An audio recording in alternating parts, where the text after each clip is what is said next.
विषय बना हुआ है एनसीईआरटी। जो मैथ्स का क्वेश्चन पेपर आया हुआ था 10वीं के बच्चों का, हम 10th क्लास तक क्लासेस लेते हैं, तो ये 10th क्लास के बच्चों का जो क्वेश्चन पेपर आया हुआ था, तीनों सेट में कहा गया कि कुछ एक सेट बहुत इजी था, बाकी के 2 सेट्स बचे गए रहे कि बहुत हार्ड। जहाँ तक मेरा भरोसा था, मुझे एनसीईआरटी पे बहुत ज़्यादा ही बिलीव था। बच्चे जब मुझसे कहते हैं कि सर एनसीईआरटी से नहीं आएगा, तो आई मीन टू ऑफेंड हो जाता हूँ मैं कि यार एनसीईआरटी इतने बड़े स्कॉलर्स ने लिखा है, ये प्रोफेसर है, इन्होंने लिख रखा है, तो ये कैसे वो हो सकते हैं कि गलत हो सकते हैं, किस तरीके से गलत हो सकते हैं। और मैं ऑफेंड टाइप हो जाता हूँ, उन्हें समझाने की कोशिश करता हूँ कि एनसीईआरटी बेस है सबका,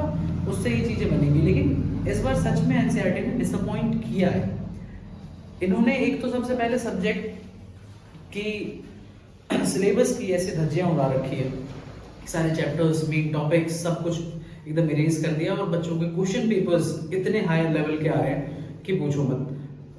बच्चे यहाँ कुछ बच्चे बाय लक उन्हें एक सेट ऐसा मिल जा रहा है जो बहुत इजी है, और वो बहुत ज़्यादा नहीं मेहनत करके आए हैं और तब भी वो बहुत अच्छा कर ले रहे हैं। दूसरी तरफ है कि बच्चे जो बहुत मेहनत करके डेडिकेटेड की वजह से उनके डेडिकेशन, उनके सारे साल भर की मेहनत पे बैंड बच जा रही है। तो एनसीईआरटी से मेरा रिक्वेस्ट है, या तो आप पहले किताब को उस लेवल का बनाओ ताकि उस लेवल के क्वेश्चंस पूछ पाओ आप। बुक को, अगर एनसीईआरटी बुक को आप उस लेवल का बनाते हो, देन जो चीजें हम पढ़ा रहे हैं, जो हम उनको समझा रहे हैं, अगर वो क्वेश्चन पेपर में आता है तो दैट वाज वैलिड कि हाँ ठीक है, वो चीजें पढ़ाई है हमने, उस लेवल की पढ़ाई की है हमने, तो उनसे पूछा जा रहा है। तो एनसीईआरटी से बस मेरा ये रिक्वेस्ट था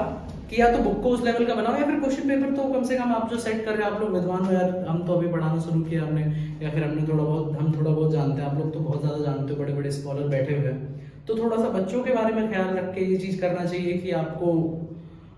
बच्चों के अकॉर्डिंग, कि बच्चे अगर वो चीज़ पढ़ रहे हैं तब आप वो सवाल पूछ रहे हो, तो एक वैलिड रीज़न, ये मेरा ओपिनियन था। Thank you.